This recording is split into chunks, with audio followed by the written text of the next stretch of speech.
Vincent Malloy is 7 years old. He's always polite and does what he's told.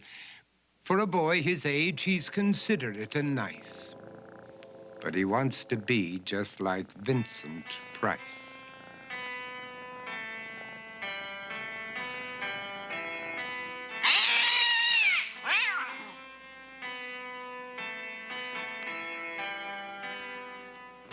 He doesn't mind living with his sister, dog, and cats, though he'd rather share a home with spiders and bats.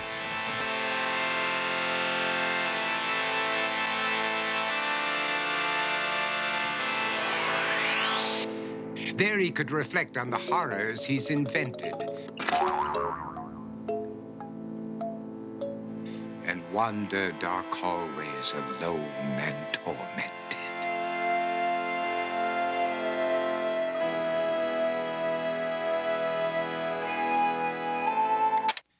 Vincent is nice when his aunt comes to see him, but imagines dipping her in wax for his wax museum.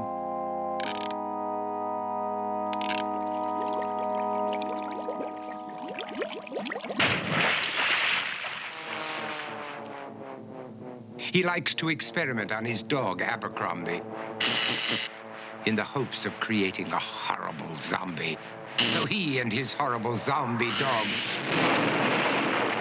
could go searching for victims in the London fog. His thoughts, though, aren't only of ghoulish crime. He likes to paint and read to pass some of the time. While other kids read books like Go, Jane, Go, Vincent's favorite author is Edgar Allan Poe. One night, while reading a gruesome tale, he read a passage that made him turn pale. Such horrible news he could not survive, for his beautiful wife had been buried alive. He dug out her grave to make sure she was dead, unaware that her grave was his mother's flower bed. His mother sent Vincent off to his room.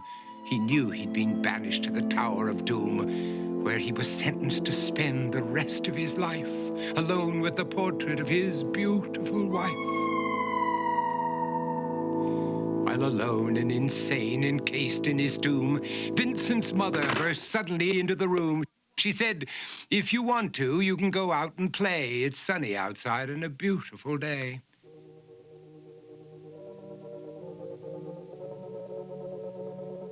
Vincent tried to talk, but he just couldn't speak.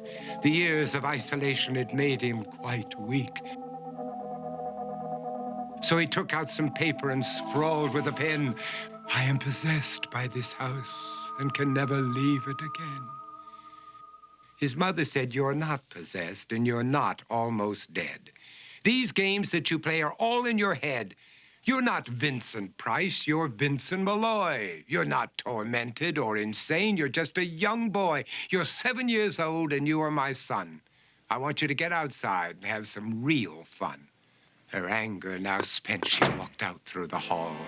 And while Vincent backed slowly against the wall, the room started to sway, to shiver and creak. His horrid insanity had reached its peak. He saw Abercrombie, his zombie slave, and heard his wife call from beyond the grave. She spoke from her coffin and made ghoulish demands, while through cracking walls reached skeleton hands. Every horror in his life that had crept through his dreams swept his mad laughter to terrified screams. To escape the madness, he reached for the door, but fell limp and lifeless down on the floor.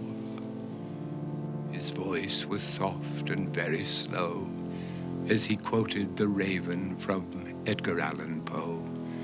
"And my soul from out that shadow that lies floating on the floor shall be lifted nevermore."